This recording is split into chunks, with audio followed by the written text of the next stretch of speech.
Good afternoon, and thank you for the opportunity to speak with you today.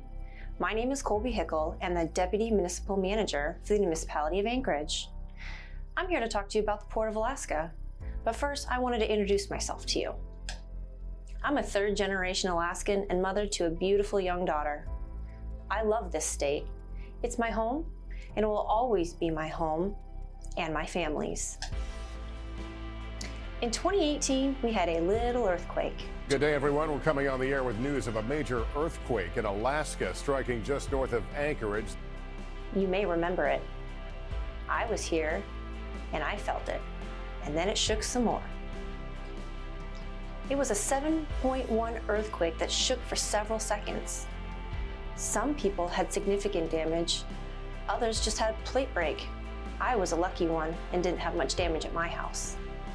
But what most Alaskans don't know is that if the shaking had continued for another 7 more seconds, which doesn't seem like a long time, but it is for our port because it would have failed.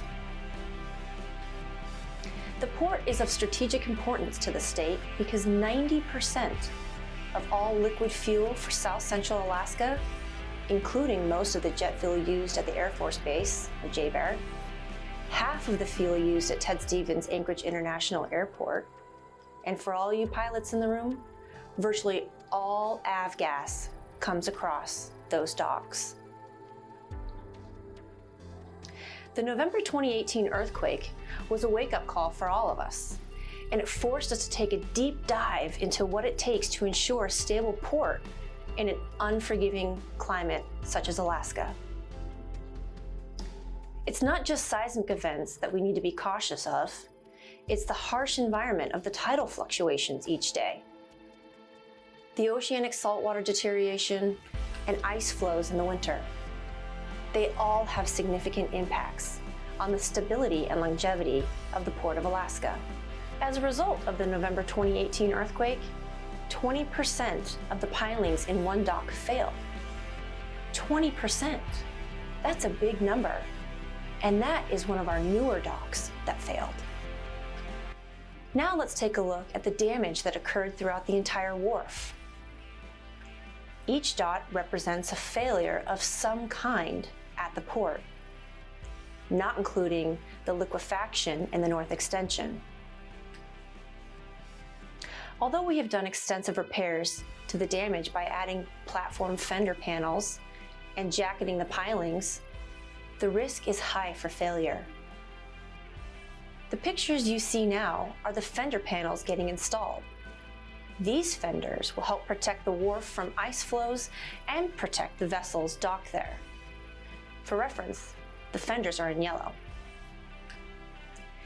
If we experience continued damage, a progressive failure event is imminent. That is why these repairs and protection mechanisms are essential to mitigate the current damage. Just one failure in the support system will activate a domino effect, resulting in minimal time to respond, or no time at all. The silt in the north end of the port is not stable, especially if the perfect seismic event occurs. When I say the perfect seismic event, I do not mean a large earthquake. It could be a small but localized earthquake at the right depth and caliber. Liquefaction of the North Extension was observed during the 2018 earthquake and is a continued threat today. Liquefaction is a phenomenon in which the strength and stiffness of the soil is reduced by something like an earthquake shaking. This occurs in saturated soils similar to what the North Extension resides on. In short, the space between individual particles is completely filled with water. This water exerts pressure on the soil particles and influences how tightly the particles themselves are pressed together. It's this liquefaction that creates the potential for the soil to slide and take out the wharf's piling and related infrastructure. Take a look at the next couple of pictures. This is the resulting damage from that earthquake. First, you will see cracks in the cement caps. Then you will see the sand boils and liquefaction. Various slope failures and ground cracking were also observed. Total failure would result in pilings falling into Cook Inlet and our main consumer supply chain down. This would send Alaskans towards food insecurity. But luck was on our side. As Alaskans, we pride ourselves on our independence and ability to overcome challenges. And that's what I'm here to talk to you about today.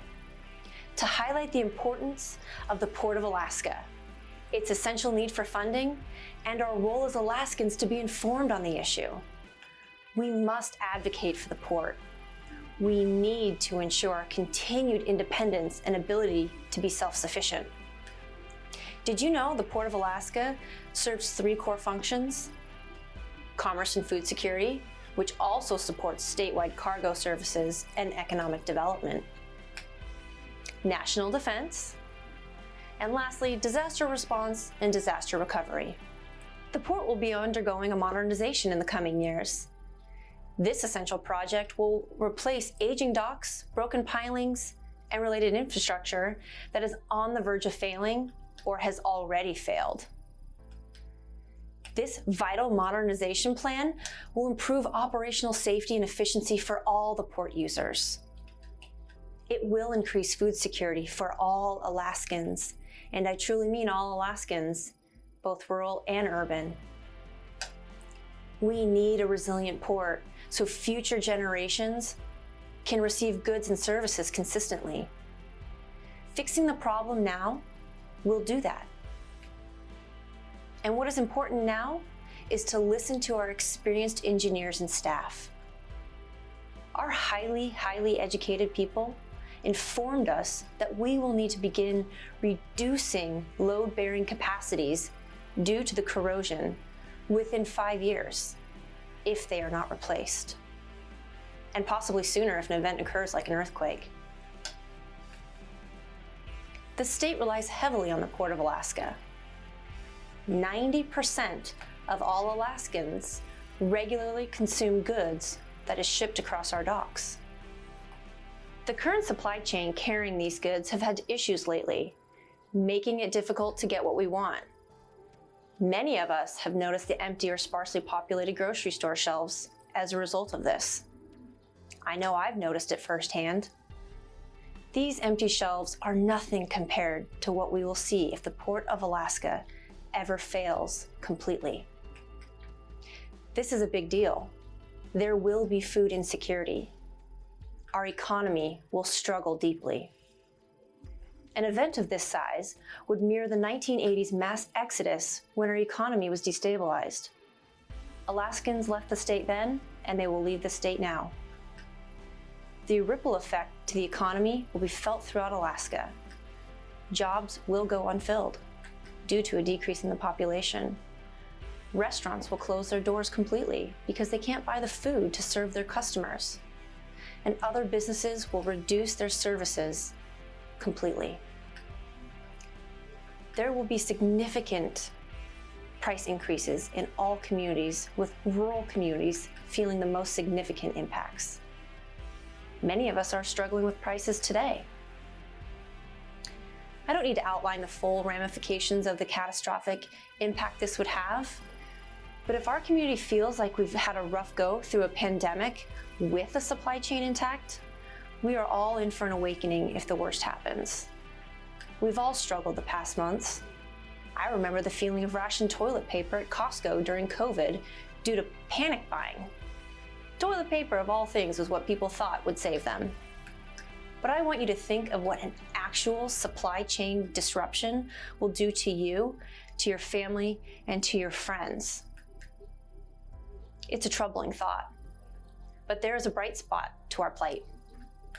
The modernization program will create stability for all of us. And the price tag is high at $1.2 to $1.5 billion, but it is worth saving Alaskans from even more hardship. And Anchorage has skin in the game too. We've asked for a $165 million bond from the municipality of Anchorage and additional money from the state of Alaska and from the federal government.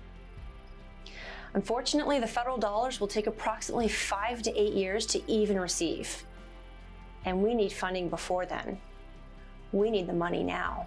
I like to tell people to see the positive side of things, and there is one. The port will not crumble into Cook Inlet today. We can handle the cargo coming across our docks, no problem. We do that every week, and we do it well. Our port staff and port users are doing an excellent job of keeping our aging and failing infrastructure operational in a safe and effective capacity. It's an incredible operation to witness firsthand. And I encourage everyone to tour the port, just not on a rainy, windy, and cold day like I did once before. In closing, I would like to mention that Alaska's future is bright.